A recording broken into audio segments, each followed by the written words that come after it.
Hello and welcome to the fourth episode of Ball State's Cardinal Control Room. I'm your host, Bob Phelps, and I want to thank you for joining us as we discuss teaching media at the high school level, preparing students hopefully for heading off to college, study media at Ball State or another state university, and tackle the world of broadcasting and the exciting world of broadcasting. I'm joined today by four terrific high school teachers, and I'm going to go ahead and have them introduce themselves.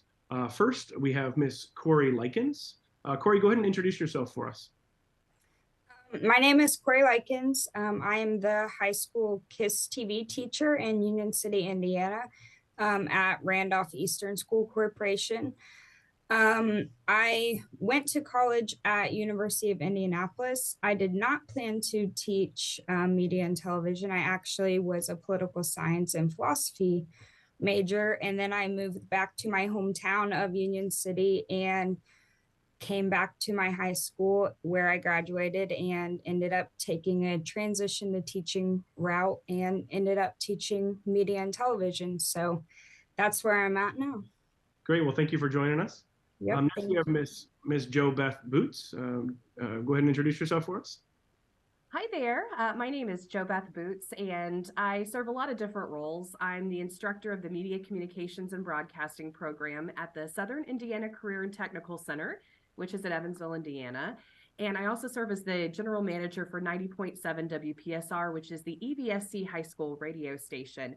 And my journey was quite unique because when I was 17 years old, I took a career and technical education course, and it was radio broadcasting. And at that age, I fell in love with the course, and I knew that that was what I wanted to major in when I went to college. So I attended Indiana University and graduated with a degree in telecommunications and communication and culture, and spent the majority of my career in production, marketing, communications, public relations. But I always loved the station and the program that I did in high school, and I kept involved on their advisory committee.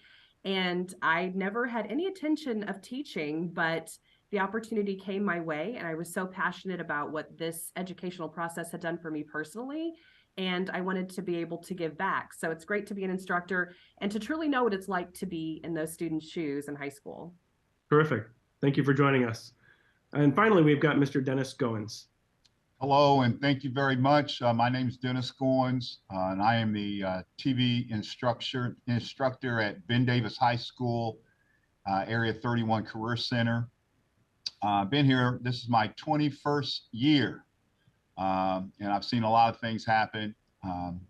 My background, I was a college athlete, not sure what I wanted to do, graduated from Ball State with a degree in telecommunications, emphasis in photography, and I became a sports photographer and worked at many TV stations throughout the country for a 20-year career. And then the Lord opened the door here at Ben Davis High School in the Area 31 Career Center back in 2002, and I haven't looked back. Walked out by faith, and I enjoy every day. These kids keep me young, and it's just amazing to see the accomplishments that they have made based upon opportunity. We have tremendous support from our school board, superintendent, administrators, and because of that, we've been able to give our kids, all of our kids, opportunities to grow and succeed. And many of them are doing great things throughout the country and parts of the world. That's terrific. Thank you, all three of you, for joining us today, joining me today. I'm hoping to have a terrific discussion, and it's going to be some fun. Typically, these Cardinal Control Rooms have been about professionals and the working world or college issues, and we're kind of the step below that. I will give a brief background on myself, actually. I was in your shoes for 14 years. I was a radio and TV teacher at the Porter County Career Center up in Northwest Indiana. Prior to landing in the classroom, I worked for an NBC station as a photojournalist, and that was the job I landed in after graduating from Ball State in 2003. So I actually have 2 degrees from Ball State. Got my bachelor's degree in telecommunications in 2003. And like I said, landed in a classroom and started a radio and TV program there and really loved it. And Dennis, much like you, I realized the influence I can have on young people as they head towards this profession was my calling.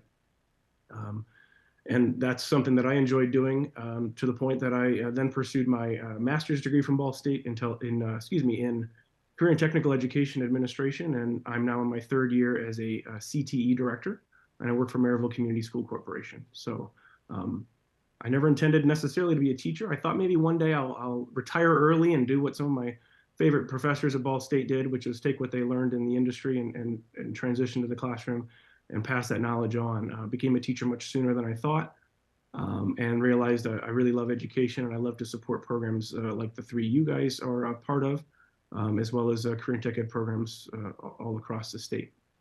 So I applaud you for doing what you do.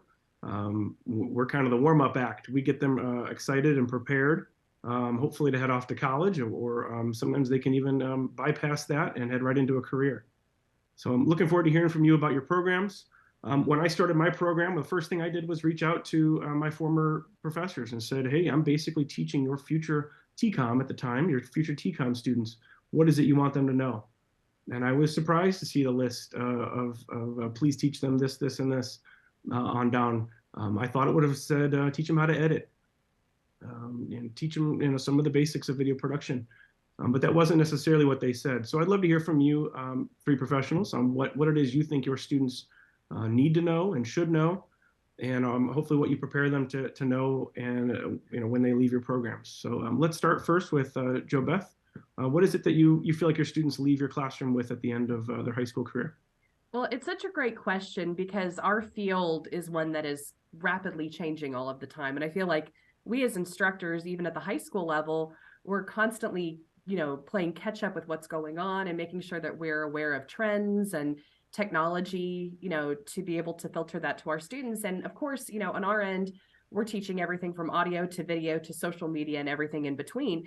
But I kind of look at the best skills that we give our high school students as ones that, kind of like you said, might be surprising. One that I am really in favor of is initiative, is teaching a student to be able to go into a project or an idea and to really be able to run with it. Because in a traditional high school role, they're used to a teacher saying, you need to do this, this, this, and this. And when you get into the real world, you don't necessarily have someone sitting next to you in a job saying, these are the things you have to do today. You have to be able to run with it. And so being able to have that initiative, but also effective time management, not only in our career, but in every other, you have to be able to show up on time. You have to be able to meet deadlines. And that can be a struggle, especially for high school students who aren't typically used to that. Also, curiosity. I always tell my students to be relentlessly curious, in the sense that they should be able to come in and be critical thinkers and ask questions, but then when they're in the job, to have those skills as well. If they don't know something, to do more research, to always want to learn more, because you have to in this field. You can't just stay in one place, because we're constantly moving forward. And then I would say on my end, definitely one of the biggest ones is how to be an effective storyteller. It's something that we all take for granted. We're told stories our entire life, but how do you actually break those down? And how do you know the components? And for high school students to be able to do that, if they're able to capture the essence of storytelling, they can go into any specific career in media and be successful. So in terms of our program, those are kind of the main areas that we focus on, outside of learning the tech end of how you produce audio and how you edit video. Great. Thank you. Corrie, how about you?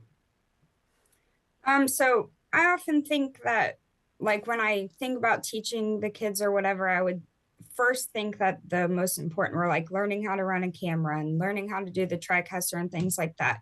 But the more that I worked with the kids and got their feedback and I saw how they worked, I realized that creativity was really the number one thing that I found that they feed into the most, and the most effective thing. When my kids are working on a project, maybe that they have created themselves. So maybe they're really into sports, or they're really into art or something, where they can kind of use their own creativity and tweak their project in a different way. I've just found that they do much better on those kinds of projects, rather than me assigning them a project over just like typical audio or video or things like that, where they can just take something and run with it. So creativity is a big thing, where I can kind of, kids are all different and they can kind of just take their own projects and run in that. And another thing in my classroom is appreciation. So KISS TV has been running for 50 years now. This was our 50th year this past year. So just my kids knowing how unique our program is and having them being able to be appreciative that the program is still running 50 years later has been something that we've been working on. So just those two skills is something that they really are good skills to have when they leave. That's great. I know there are a lot of terrific programs around the state that have a deep history and have some longevity. Ben Davis is definitely one of those programs. Dennis, are there some maybe employability skills, or I know you have a very high, and I've witnessed this myself, high level of expectation on your students for professionalism. So what sort of things do your students learn in your program that prepare them for after high school or even in the professional world? Well, I would agree with both the previous instructors in what they're doing, and I applaud you for doing that, because it is not an easy task working with young people, but yet that's the accountability and responsibility that we take, and we thoroughly enjoy it. Here at BDTV, we've always dealt with diligence, discipline, and effort. We call it DDE, the diligence of a farmer, the discipline of a soldier, and the effort of an athlete. And then I always want my kids to go along with what both instructors talked about, but I want them to do three things before they leave this initiative, and that's to create their brand, because it's going to be important.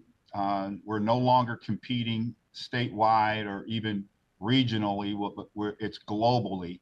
So it's important that they create their own brand, that they never burn bridges. Bridges connect, and you don't want to burn a bridge because you never know who you may run into again. It's not necessarily what you know, but it's who you know, and who you know likes you and respects you. So create your brand. Do not burn that bridge, and continue to just work and work and work to create that brand, not to burn any bridges. And that's very, very important. I agree with everything that's been said. It's so important that we understand how much influence we have on these young people. And I know all of us can remember those teachers and coaches that had impacts on our life. I always say we're not making a difference, we are the difference. We can be the difference. That's wonderful. And I'm proud to say I've witnessed that both with your program and across the state. I love that you said don't burn bridges, because you don't know who you're going to run into. As an instructor, I was part of state groups and competitions, and I loved seeing young people win as juniors or seniors or even below those grade levels at the high school level, and then they go off to college and even in the professional world. We've got broadcasters around the state who started out as high school stars in programs from border to border all across the state, doing great things. So that's wonderful. Are there any surprises that the students learn, or maybe they come in and they realize, man, I didn't really think I would learn this or know that or even be interested in this? Are they expected to learn one thing, for example, or even maybe a more broad question? They open their eyes up to other career possibilities. I feel like when students came into my program, they wanted to be a director. They want to be the next Steven Spielberg, or I want to host the news. I want to be a news anchor. And they kind of only list 4 or 5 different jobs off the top of their head without realizing that their skills they learn can lead them to all kinds of different things. What are some of the surprises students find when they enter your programs, or maybe when they leave your programs? Dennis, do you have anything you want to add on that? It's funny you asked that, Bob, because sometimes we can get mixed up and think that this is a club, and we are a production facility. And when the kids get into class, they see that it's really self-driven, and they have complete control and input. I will not allow them to do anything to get me fired, because I have family to support, but it is their machine to operate, and it isn't a club. This is serious business, and we have tremendous power and influence in our community. and in our school. And that is a tremendous responsibility for young people. So when they do get into class, I think sometimes they're surprised at the fervor, the excitement, enthusiasm, the high expectations, the seriousness, the planning that goes into it, and then planning to execute, and then to execute and edit. Those are the three things. And it isn't just a club. It is a actual production facility. So sometimes we surprise some of our students that think they're just going to come in and sit on their pockets. And, you know, myself being a former athlete and a former coach, we just can't allow that. You know, we're only as weak as we're only as strong as our weakest link. So we have to make sure that all of our students have the opportunity to succeed. And sometimes not only does it take me to prod down, but it also takes our students. And that's an exciting piece of the puzzle also.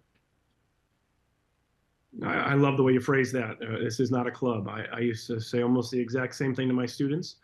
I used to remind them that I'm here because I'm a professional, and I'm training them to be professionals as well. And a lot of them really appreciate that higher level of expectation on them. And I'm sure that goes for all the instructors, you know, participating today. Jo Beth, any surprises that your students see when they enter your program? Well, honestly, I think the biggest surprise that I've seen is this understanding that they come in and think, you know, this is going to be an interesting or a fun class, but they don't realize the vast number of job opportunities and skill sets that are available. They come in and they see, oh, we have a radio station, but they don't realize that when they go in and they're learning the art of, you know, doing voiceover work or performance, that those skills can be used in other capacities in media. And so we spend a lot of time really diving into, you know, all the different areas from game design to journalism to marketing, media, even media research. And the light bulb, you just see that moment where they think, oh, that's something I'd be interested in, or, oh, I didn't even know that existed, or that those jobs were available. So I love to see that, because they all have beautiful skill sets and talents. And when you can work with a student one-on-one and see what they're really good at or what they're passionate about, and then steer them in, you know, potential careers that could be of benefit to them, there's really no better feeling in the world as an instructor.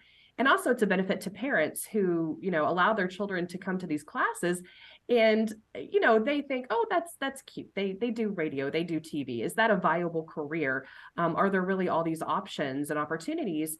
And so for them to be able to go home and share that with their parents, that just gets more buy-in for what the opportunities are. And, you know, we've all been in the field for a really long time, so we know what those opportunities are. And honestly, I'm still learning about opportunities, but it's really neat to be able to share that and see those kids go, wow, that's a job. I would love to do that every single day. And so that's kind of been the biggest surprise, is just kind of watching them learn and take that part in. Yeah, I think you nailed it, especially when you say that, you know, the parents are excited to hear the excitement in their students' voice when they come home. I felt like my students probably didn't go home every day and talk about what they did in math class, but they typically went home and talked about what they did in their broadcasting class. I would hear quotes like, wow, this is way better than school, or real school. And this is real school, but it's just starting to make sense. You know, very rarely, I think, do instructors in our content area hear questions like, am I ever going to need this? Because we, you know, as CTE teachers, career and tech ed, as vocational, as radio and TV, you help connect those dots between those things. So maybe one of the biggest surprises students get is that what they're learning actually matters and can lead to a job. And I think it's great you're opening those doors for them. Corrie, I noticed KISS TV does broadcasting of sports broadcasts. Are there any surprises that your students find when they step onto a production facility or maybe a remote production for live sports? Yeah, so I've had a lot of kids, especially this year, that are new to the program that had never done a broadcasting event at a sporting event. So, I mean, just being able to even communicate through headsets and talking to someone back in the studio is a shock to them, being able to communicate like that. And then I also have some, we're a very small community that is very diverse. So we have some Spanish speaking students that had never even seen anything like that before. So we're trying to get some of them into that too. And just having kids that have never done stuff like this and have never done sports announcing and things like that. So teaching them sports terms, maybe kids that aren't really into sports, but they're into the media and television class. So they're learning sports terms and putting two and two together and seeing them be like, oh, that's a rebound. And that's that when they're announcing a basketball game has been cool to see for me. So they're connecting the dots that way and learning how to do the broadcasting stuff, plus learning things about sports. Some of them had never really even gone to sporting events before. So it's neat to see. You bring up ELL students or students who maybe are English language learners. I would love to hear how any of you have supported those students, or maybe students with a physical disability, students who maybe have been told they're not going to be successful. Maybe they've got an emotional handicap. They've have roadblocks in front of them that they feel like prevent them from being successful, but maybe your programs have opened those doors by making adaptations, or at the very least, just being that one adult who finally said, you know what, you can actually do this. Anyone have a short story they want to share on that? Joe, Beth, maybe? Oh, sure. I always say that we probably have one of the best environments for those students. For example, right now, I actually have a foreign exchange student in one of my classes, and he's from the country of Georgia. And it is so much fun to have him in class, but he loves it. And not only is it helping him, not only with his written language, but verbal language, but it's made me a better teacher to be able to take the content that we've had. And the great thing is that we have audio, we have video, we have all of these tools that I think are really helpful for ELL students and things like that, so that they can get more engaged in the classroom. And a lot of it too, I think, has to do with the instructor as well, because my students always say I'm kind of like an animated cartoon character. And it's probably just because I'm passionate about what I'm teaching. But we're able to come in and we love what we teach. And I think when you love what you teach, that kind of breaks any sort of cultural barrier too. And it makes them want to learn it as well. But I just think that the nature of what we teach is just really interesting. And we have the tools available to us that maybe other teachers don't, to be able to bridge those gaps and to help make them not only better communicators, but to maybe understand more about our culture, how our system of politics works, just different things, because we are media teachers. But I just think that we have great setups to be able to support those students as much as possible, maybe more so than other teachers. Yeah, well said. I think at its most basic level, we are, or the three of you are communications teachers. And so helping those students communicate and learn how to communicate better, especially when you integrate technology into that, is a bonus. Corrie, anything to add on that topic? Yeah, I'm just having a class like this that's so flexible in what you do. I mean, we're not sitting at a desk and maybe writing a paper or doing an assignment. They have the freedom to kind of work how they are comfortable working. So like I have kids that we do daily announcements every day, and I will have my Spanish speaking kids do a Spanish segment on there where other kids that speak Spanish will understand, or we'll do in different languages, so we can kind of connect with the kids that maybe don't speak English. So just they work in their own ways to be able to connect with their own population at our school. And I found that they're much more comfortable being able to do what they are comfortable doing in our class. And just being able to watch them grow over the last couple weeks has been really good to see. They're getting more comfortable running cameras and talking on camera, and whereas in the beginning they were very shy. So it's just a nice program for students like that. Great. And Dennis, how about you? I'm sure you've made your program a welcoming environment at BDTV by having a diverse group of students in your program. Yeah, you really don't have any choice, right? Because enrollment equals employment, right? So we want to give opportunity to everyone. I call S102, which is my classroom number, the land of opportunity. So when you walk through that door, you have the opportunity to look your best, be the best, to do the best.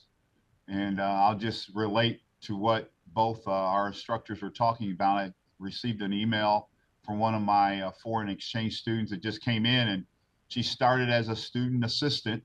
And by the time she left, she was on air. She became very confident in what she was doing. And now she's back home in Germany doing TV. So, you know, those are the kind of emails that we all enjoy getting. Just knowing that, you know, it's got to be agape love, unconditional love that we show to our students, and giving them opportunities and letting them know that we care. You know, it's not what we know, but they need to know that we care. So when they know that, they're willing to you know, take those risk, and understanding that failure is an event and it's not a person. And you get back up, you dust your sandals off, and you get back to work. And that opportunity has to exist. It has to. Well, I'm glad it does exist. I'm glad you instructors are providing that opportunity. Dennis, how appropriate that you have one of your graduates that's doing TV over in Germany. You mentioned earlier that it's a competitive, not just state, but really competing at a global level. And you see that right there with your own program. We've talked a lot about the positives, and I love keeping things positive, but I know there's a lot of challenges that come along with teaching. Probably a long list of them. I know as a new instructor, nearly, gosh, almost 18 years ago, I had some curveballs my first year, and some issues that came up like censorship. And I know when I was a broadcaster, I had a broken camera, I give it to the engineer. When you're a teacher, you end up being the engineer and the manager of the station and everything in between.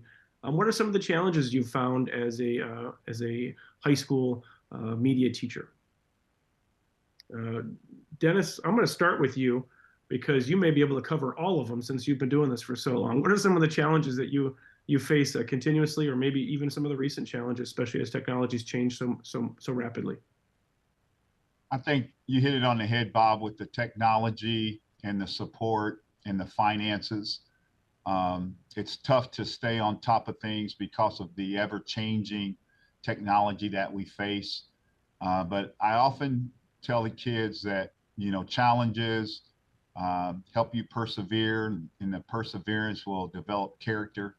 And, you know, instead of looking at problems, let's look at solutions. So then you teach how to take care of the equipment so you don't break it. Probably haven't done a very good job of that because it still happens. You know, we're dealing with young people. But the challenges now have changed. You know, we're dealing with students that were out of school for 2 years, you know, with COVID, and we were doing a lot of e-learning, and probably one of the toughest classes to teach was television. So it taught our kids how to improvise, how to use their telephone, their cell phones, how to use their own computer editing, and how to, you know, find a way where there may seem no way. There are always challenges, but, you know, I've been doing it long enough to know that it may, you know, the grass may seem greener on the other side, but it's really just Kimline. You know, we're all dealing with it, and we deal with it differently. And I think for us as instructors, even with the problems that we face, it's important that we don't show the kids that we're struggling with those problems, because they're looking for answers. And we have a great influence, a sphere of influence. So we've got to figure out those problems. And I know it is difficult with professional development and district diversity and equity and inclusion and all the things that we're required to do, and dual credit, more paperwork, more challenging, even with subs. You know, we're having a hard time finding subs, and so we have to sometimes help our fellow teachers and help with subs during our preps. So there are all different kind of challenges, but I think the important piece is that we don't let the students suffer because of it. I'm exhausted when I leave here every day. And my wife of 30 some years would attest to this, but when I wake up in the morning, I'm fresh and I'm ready to go. So we just have to stay positive. Yeah, isn't that the truth? Yeah, if you're not exhausted, at least many of the days, maybe you're not doing it right. And that means the kids are keeping us busy, making us work hard for our money, right? Joe, Beth, any challenges that you face, and maybe even more importantly, how do you get over those challenges and keep coming back? You are all three very passionate, but sometimes there are challenges in front of you. That's true. So I've been teaching in this position for a little over 3 years. And so I came directly from industry, as many of our media instructors at the high school level do. And, I'd been working for such a long time. So to move into education was challenging in ways I hadn't expected. And particularly because we're preparing students for college and the workforce directly. We want to enhance their skill set. And so coming in, I kind of had to, sometimes I have to reframe how they think, because they're so used to how a math class is set up or an English class. And when you come in here, as many of the other instructors have mentioned, we focus a lot on creativity and being able to kind of come in and work on a project and take it from start to finish. And you would think that students would know how to do that, but they really don't. So you almost have to train them how to be creative thinkers and how to be critical thinkers. And so that was a little bit of an adjustment coming into education. And every year when I get new classes in, that's kind of, I spend a lot of time doing that. I'll give them a project, create a short film that has no sound. And they'll look at me for a second and say, well, what kind of film? And I'm like, what kind of film do you think you should be making? And we'll go back and forth and have questions and rhetoric. And it really gets them thinking more critically. And that's just not something that they're used to in a lot of their other classes. But also, too, one of the challenges that I see, working with high school students that I'm trying to prepare them for is how to do, let's just say, adult professional tasks. So things as simple, and this may make you laugh, but things as simple as how to answer a phone properly, how to have a proper conversation, how to write an effective professional email, things that we assume they know how to do, and they have no clue. They have absolutely no clue. So spending time with those things that I think can set them apart from their peers, but just things that pop up that I'm surprised. I think you don't know how to do that as a 17 or 18-year-old student, and they don't. And so I always have to kind of take a step back and think, yeah, they really don't know how to do that. And I need to step in and teach them those things. So I feel like I have a lot of those moments. And I think it's just like everyone's saying, when you try to overcome those things, you focus on what is important. And what's important is every single student and their experience and their desire to want to do this in the future. And, you get those emails, you get those phone calls from former students, and those keep you going. But knowing in the morning that you get to go and do what you love, even if it turns out to be a cruddy day and every student is just hyped up on sugar and you can't get through anything, every day is a new way to go into this. And when you love what you teach, you can tend to get through anything, even if it's a major struggle. Well, what I'm hearing you say is that the video editing, the shooting, the framing, the composition, some of those skills, they'll learn them eventually. But writing that resume or conducting an interview, those sort of things, the things that'll actually get them the job in the first place, those can't be overlooked, obviously.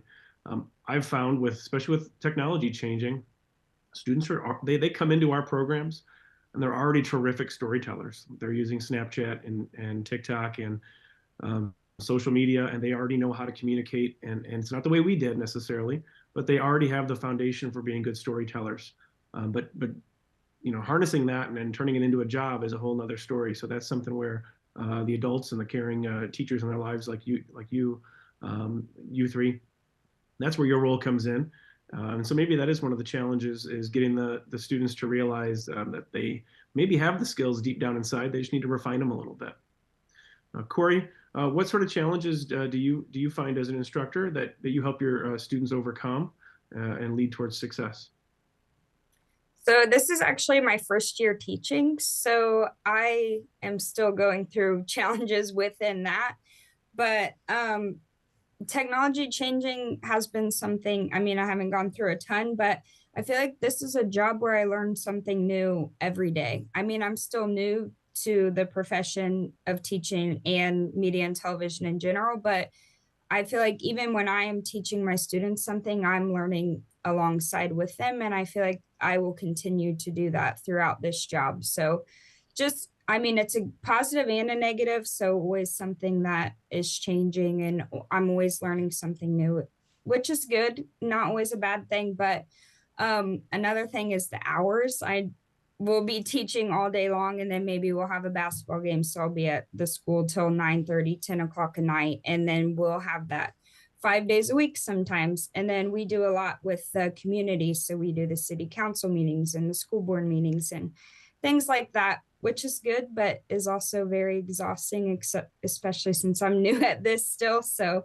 just getting used to all of that. But the good days definitely outweigh the bad. And I definitely love my job, and I look forward to going and seeing my students every day. So I know I'm in the right spot and push through every day, and am doing well, I think, I hope. So yeah, there's some challenges, but it's good, going good. Your answer may have also answered an earlier question of what are some of the surprises that students find, the hours that go into this career, Yeah. not just in education, but in broadcasting.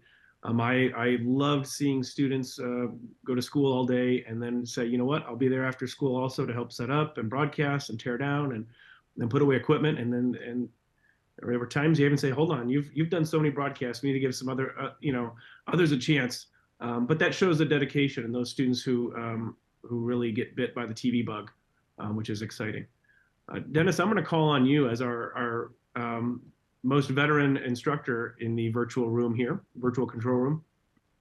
What advice do you have to the 1 year and 3 year somewhat new instructors that are joining you and I today as they enter this? Because I know what we're doing today at the Cardinal Control Room may be viewed by other instructors or people who have been in the industry and realize they want to take what they've learned and pass it on and become instructors themselves. What advice do you have for folks entering the broadcasting or media teaching career? Wow, you're making me think back to those times. Well, if you believe in prayer, continue to pray, fight your battles on your knees, first and foremost. Also, I can remember when I first started coming out of the industry, just like you, Jo Beth, I had to realize I was dealing with 16, 17, 18-year-old young people, whereas before I was dealing with adults. So that was very challenging. My expectations never changed. I had high expectations and will continue to have high expectations because I think our students want that. They want the discipline. They want to be pushed to excellence, to stretch themselves. So I think that's important. Also, Bob, you really got me thinking here. You know, when I first started, I had a mentor. He had started the culinary class and had been there for 25, I think almost 30 some years, and was very successful. And I ran a path to his office, and he often talked me off the ledge, but he kept telling me and encouraging me and showing me what needed to be done and how important I was to the students. And I think if you just maintain and keep that attitude of knowing that you are important to those students, that you have a chance to really be the difference in their life. One thing I found out quickly was I wasn't in it for the income, but I'm in it for the outcome. And I realized that quickly. And I praise God now that, you know, I've been here 21 years and I continue to have that attitude every day. I'm grateful, knowing that, you know, when you turn on Indianapolis TV, you see several people that were in your class that are main anchors, or you know that they're engineers, or they're photographers, or they're lawyers, or they're accountants, they're fathers, their daughters, their mothers. They're doing great things in the community. So hang in there, hang tough. The advice I would give you is continue to fight and don't give up. Don't give up. Our students need you. And both of you are doing an amazing jobs at your schools and your corporations, and you are appreciated. I know some days you're thinking, man, I'm working 16-hour days, but you know what? You don't have to do it. You don't have to do it, but you get to do it. And I think that's the difference. Yeah, I couldn't agree more, Dennis. It's not always easy, but it is always fun, I think. End up working hard.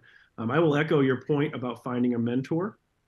One of my favorite things about being a video production instructor across the state, we have dozens and dozens of programs, obviously 3 of which are represented here, but we've got dozens and they can lean on each other for support. And that's the same thing we expect of our students. Find classmates you can lean on for support.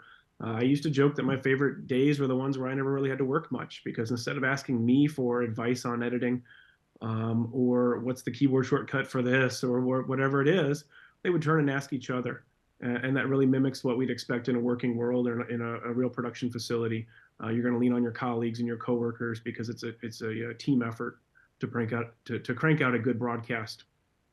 So the same thing should carry into your classrooms and really lean on each other as instructors across the state too. I love seeing how passionate everyone is about what they do. Is there a particular thing that really keeps you moving and keeps you going and keeps you coming back? Maybe a story of success that you've seen? I know we've got some newer instructors in the conversation. And Dennis, you mentioned being able to turn on the TV and seeing your graduates and knowing you had a hand in that. Beth, do you have anything you can share about what it is that you realize this is your passion and you're meant to be in the classroom? Well, I think a lot of it, and still, I'm still a newer teacher, even though I do have some alumni who are going off and doing great things. And I think for me, it just goes back to being that shy 17-year-old girl who took a radio class on a whim, and to be able to look back and see how that building block led to another building block and another and another. And to know how one class can completely change your outlook. It can completely change what you're comfortable doing. It can get you outside your box, and it can give you a passion. And all those things I had the opportunity to learn. And I remember that feeling, and I remember what it's like to be scared and go in and try something and realize, hey, I could do this. I might be actually really good at this. And then to see what that trajectory looks like and where it can be, and to know that it can be done. And that's just something that I love. And whenever I look at every student that comes in my class, I see them as being able to do that. They may be the most talented, they may be the least talented, but if they're willing to work hard and try and they're passionate about it, then I'm going to be right alongside helping with that trajectory. And, that's kind of the big thing for me in terms of looking at success. And I think it is valuable too. I have a lot of alumni that are, they're now in college, they're going into broadcasting media, things like that. But even the ones that aren't, who email me and say, oh, Mrs. Boots, I'm so much more comfortable getting up and speaking in front of a group. I'm not scared to do a presentation, or you just made me more confident, or I feel like I have more leadership skills, kind of those soft skills that sometimes we take for granted, but as media professionals, they're just part of our daily lives. And so all those things, just being able to hear that from those students that go above and beyond, that's a big deal. But just being there for whatever line. But like I said, from my personal experience, just knowing that those things add up, and they can add up for any kid, any single one of them walking in your door. That's great. Yeah, I found myself telling students, hey, take this seriously. This could be a career one day. But telling other students, hey, lighten up. This is just fun. You can do this, and just give it a shot. And so you have students that are really that whole spectrum of possibilities. You may not ever go into broadcasting, but you'll at least have the best home videos on the block, is kind of what I always told them. So you got to start somewhere. Corrie, what is it about what you teach and the benefits of hands-on learning for your students that they come in your program and kind of they really gravitate towards that? What is it that keeps you coming back to class because of that hands-on learning you provide your students?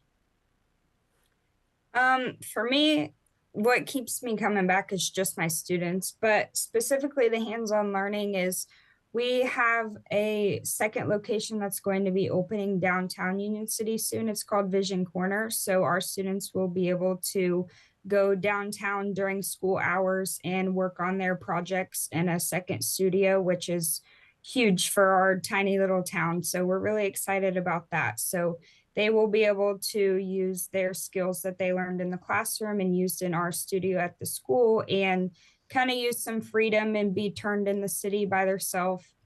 I'm kind of worried about that, but we'll see how the trust goes there. But they'll be able to go up there and use all the same equipment up there and do kind of like we're shooting for like in New York City, how they have the news studio. We have all windows and glass up there so we can shoot our announcements and news up there. So that's something that they've been working towards and kind of has been a goal for us for the past few months. So they've been working hard to kind of just put all their attention on that, and seeing them work hard in that has been something that just has been pushing me a little bit harder to push them a little bit harder. So been proud of them for that, but yeah.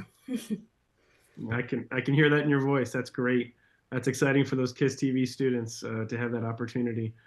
When I did not take high school broadcasting, I went off to Ball State and realized, wow, this is amazing.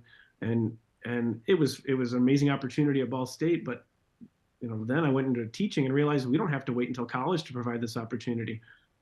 There are some amazing high school programs like yours that are getting students incredible real world experiences. Dennis, how do you replicate the working world or a real production facility and get the students to realize this is not just some club like you mentioned earlier. You're not just playing around with cameras or making silly YouTube videos. How do you raise the level of professionalism in your students at BDTV?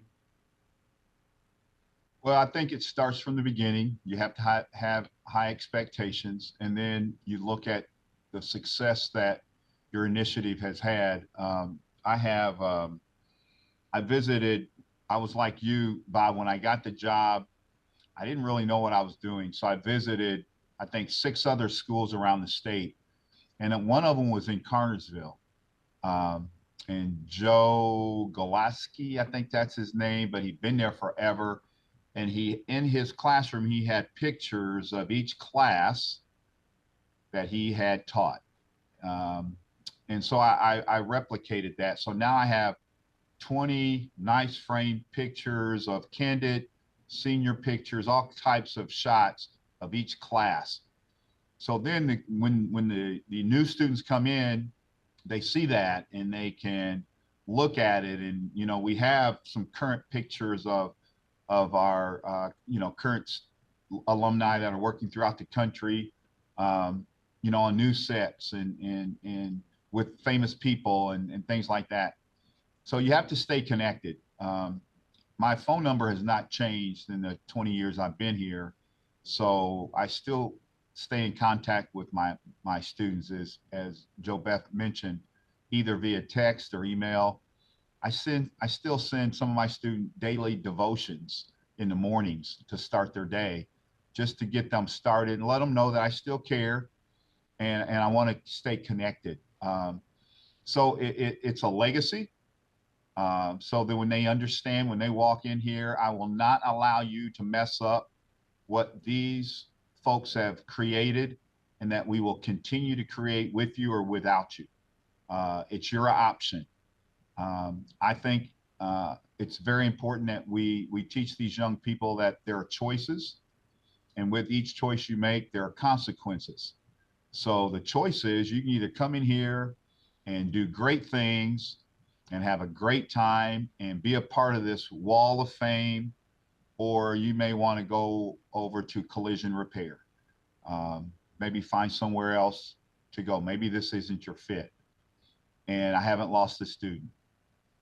They buy in, they become sold out, And as we've all said, some of them go on to pursue this, some of them don't. That's one of the challenges that I'm seeing that I hadn't seen in previous years. You know, out of the 60, 70 students that we have in television, and then we also have another 60 or 70 in radio. I don't teach radio, but many of them won't pursue this as a career. So now the challenge is, do you really care enough to put in the effort? And that's when you have to bring in those life skills, that they have to be sold out on those life skills so that they can get in front of a corporate presentation and present, because some of them won't pursue communications. So those are the things I think that the high expectation is the key. And, you know, we often say, do what is right. We often say that, but I think the best thing we can do is model what right looks like, because some of them do not understand what right looks like. Some of them had not had that training. So we have to be that example. Yeah, that's very well said. If you're only teaching them the technical skills they need to be successful, then you're really not setting them up for success. So I love hearing that those employability skills, the teamwork, that learning how to take an idea and see it all the way through to completion. A lot of times we get into the sales and marketing and how to brand yourself. Dennis, as you mentioned earlier, those are all very important skills to have, as well as appreciating a legacy. Much like your programs have long history of success and hard work, you know, TV stations are set up very similarly. You go to a market like Indianapolis, and those TV stations have long traditions of success because they've held their employees to high standards. So no reason we can't be doing that as well at the high school level. Dennis, you brought up collision repair. You brought up other programs. So one of the things I think is a huge benefit for high school programs, whether it's radio and television or another career trade, is you get to learn that you maybe love something or don't love something. What you would not want to do is never pursue a skill in high school and go off and blow who knows how many thousands of dollars learning you don't love nursing or you don't love radio and TV, those sort of things. So we give our students the opportunity to test the waters and try something, and maybe pick up some industry certifications or some dual credits along the way and take those with us. Or take those with them on to post-secondary. Well, I've already stated I did this for 14 years and taught video production, and I could talk shop with you forever. But I think we've had a terrific discussion. I want to thank all three of you, Dennis Goins, Beth Boots, and Corrie Lykins, for joining me today. If there's any final comments, I certainly would open the floor back up to any final comments about what it's like to teach media productions and broadcasting and journalism and anything under that umbrella of technical communication to the high school students. Any final comments from any of our panelists here? Yep, Beth. I'll jump in. First of all, Dennis, I want to be you. I've been writing down just these words of wisdom that you keep you keep saying. So thank you, because you're someone that I strive to be, especially as an instructor. So thank you for all your wisdom. But you know, just kind of as a final thing for anyone who's watching this, you know, please, if you're a parent, encourage your student to get involved in radio, TV, media classes in high school. Please look into local career and technical centers in high schools. Look into those programs because they offer your students so many benefits, and you may not have thought to do that. You don't have to wait until college. Please, all of us as instructors would love to meet your students and get them involved. So please encourage students to do that. If you have a family member or friend, you know, please let them know about all these programs and get them involved because it's the greatest field to be in. Corrie, how about you? Yeah, I'll go off of what Beth said. Thank you, Dennis, for your words. I mean, I also was jotting down some notes that you said, and I'll go back and watch this whenever it goes live to take more notes on what you said. But just thank you for your encouragement and kind words. But yeah, I never really thought I would be interested in a program like this. So, I mean, just my advice to anyone, whether you're in high school, college, is just to try it. I never even took KISS TV when I was in high school. I went through the same high school that I teach now and never signed up for the class. It wasn't something that interested me, but now I'm back and teaching it. So just never be scared to try something, because you might find out that you actually like it and have a passion for it. So, and thank you for having me on here. I appreciate it. And Dennis, any final words from you on this topic? Well, you all are so kind. Being a veteran teacher and a master teacher, I would hope that you continue to strive for excellence. Don't settle, don't settle for mediocrity. These students need you, and you are their hope.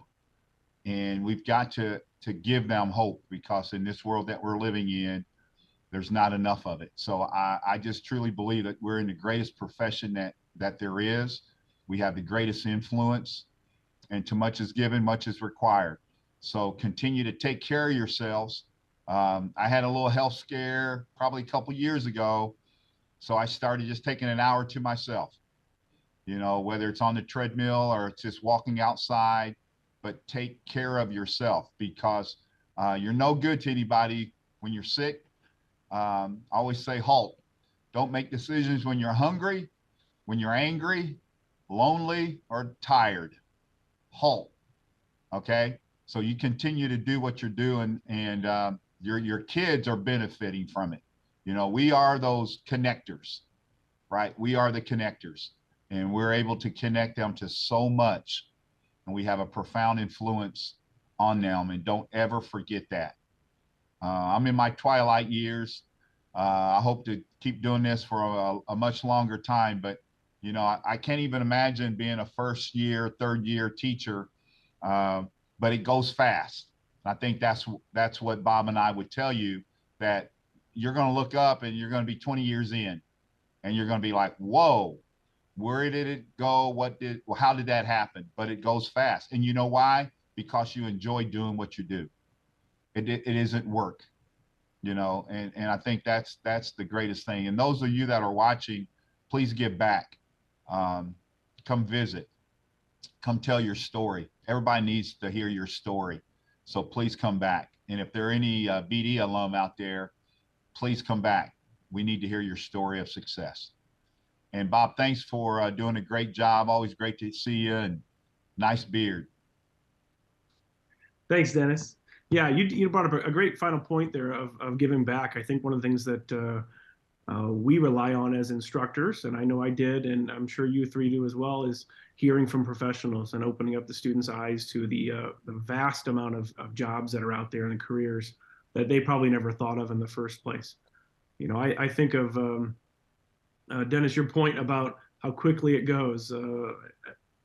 I went from being a news photojournalist to sitting in a principal's office interviewing for a teaching position I never thought I'd ever want, to being a pretty good teacher, to all of a sudden being a school administrator and wanting to foster not just radio and TV programs, but dozens of different career and technical education programs in our district and around the state, because I realized students need to learn skills while they're in high school.